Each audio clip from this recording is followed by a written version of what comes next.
Komisi 1 DPRD Provinsi Gorontalo meminta pemerintah provinsi agar memperhatikan serta menambah biaya operasional dalam hal penanganan gangguan Kamtibmas di Gorontalo. Apalagi akhir-akhir ini kasus kriminal meraja di Bumi Serambi Madinah seperti pembunuhan, perampokan, dan yang lagi marak yaitu panah wayar.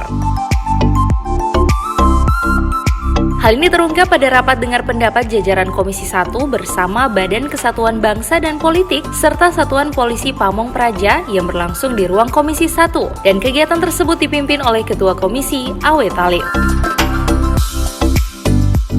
Jajaran Komisi 1 DPRD Provinsi Gorontalo menyayangkan masih terjadinya teror panah wayar. Ini bukti masih minimnya peran pengawasan dalam mendeteksi dini persoalan tersebut di masyarakat.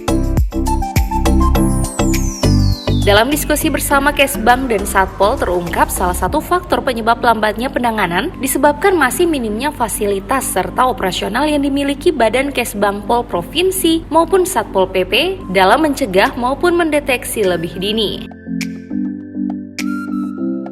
Olehnya melalui rapat tersebut, Komisi 1 akan melakukan pertemuan dengan pemerintah Provinsi Gorontalo guna dukungan anggaran khususnya untuk operasional yang dibutuhkan dalam mendeteksi sekaligus mencegah terjadinya setiap kasus di Provinsi Gorontalo. Dukungan anggaran ini juga wujud perhatian pemerintah daerah terhadap persoalan itu. Usai rapat, anggota Komisi 1 Fikram Azed Salilamo mengatakan terjadinya kembali teror panah wayar bukti masih minimnya peran pengawasan dalam mendeteksi dini persoalan tersebut di masyarakat. Olehnya, Fikram berharap agar pihak terkait bisa mendeteksi lebih dini masalah minimnya fasilitas serta operasional akan dibicarakan bersama pemerintah. Dari persoalan panah wayar ini, kita Komisi 1 sudah berulang kali membahas ini, karena panah wayar ini bukan baru kali ini, sudah dengan tahun-tahun kemarin. Kita mendengarkan sikap langkah-langkah yang diambil oleh Kesbang dan Satpol PP. Terkesan pada kami, ya lagu lama aja semua ini. Dan apa persoalan sehingga Satpol PP sama Kesbang tidak cepat mendeteksi dini persoalan-persoalan yang muncul. Kami maklum ini karena apa? Mereka tidak dilengkapi dengan fasilitas yang ada, bahkan mereka tidak diberi kegiatan perjalanan untuk melakukan deteksi, sehingga sering mereka cuma mendapatkan informasi. Saya berikan contoh. Kalau soal aparat dari Kesbang sama Satpol memang banyak di lapangan, karena saya orang lapangan, saya sering ketemu. Cuma persoalan mereka juga kan bekerja tidak semaksimal karena mereka memikirkan juga dapur mereka. Kalau yang lain melakukan tugas seperti itu diberi perjalanan, tapi Satpol atau Kesbang tidak pernah diberikan perjalanan seperti itu, sehingga mereka bekerja apa adanya lah.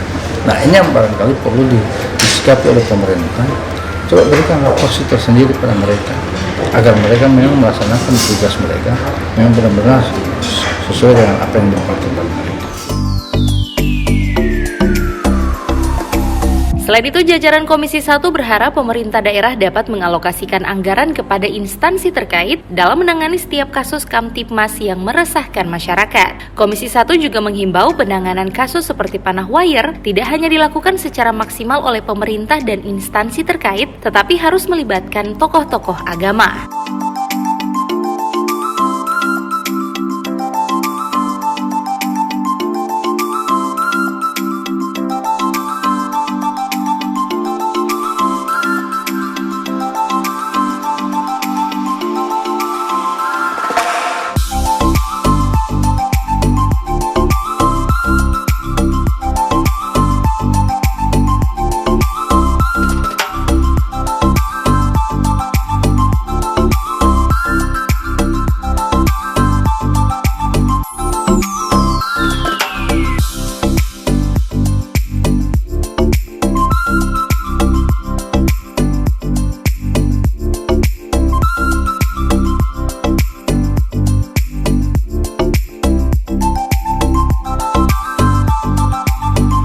Liputan Advertorial Mimosa TV.